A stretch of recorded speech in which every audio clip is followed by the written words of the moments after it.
Ағаш. Құдіретіңнен айналайын, ағаш. Ағаш қой бұл балалар. Балалар, ағаш деген нәрсені жақсы көру керек. Оны сезіне білу керек. Оны тыңдай білу керек.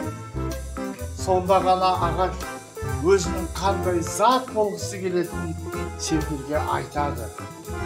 Ағашты мұқият тыңдай керек. Оны ести білу керек. Түсіндіңдер ма?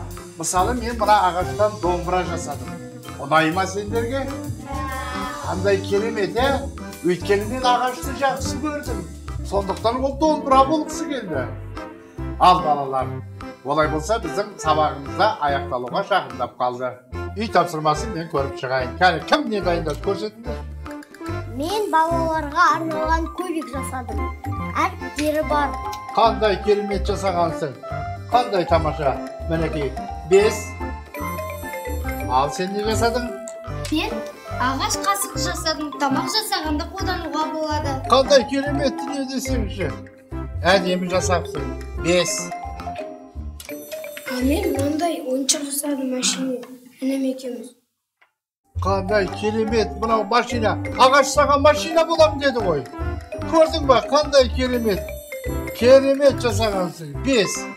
Мен атаммен бірге үй жасадым. Ей! Ұяшы, қандай керемет үй жасағансың, атаң екеуің. Қандай керемет. 5.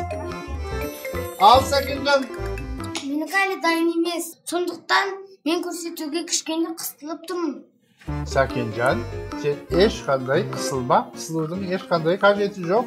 Көрсете бер.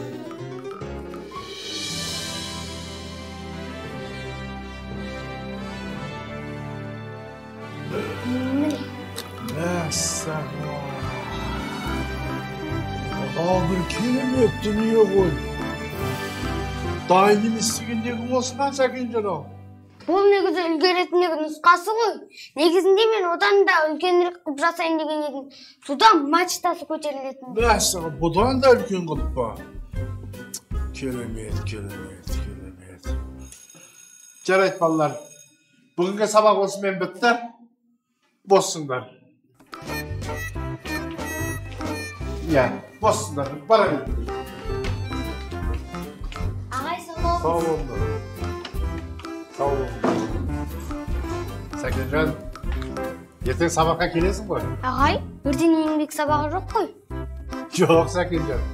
Бұдан кейін сенде еңбек сабағы күнде болады. Өйткені сен менің орныма мұғалім боласың.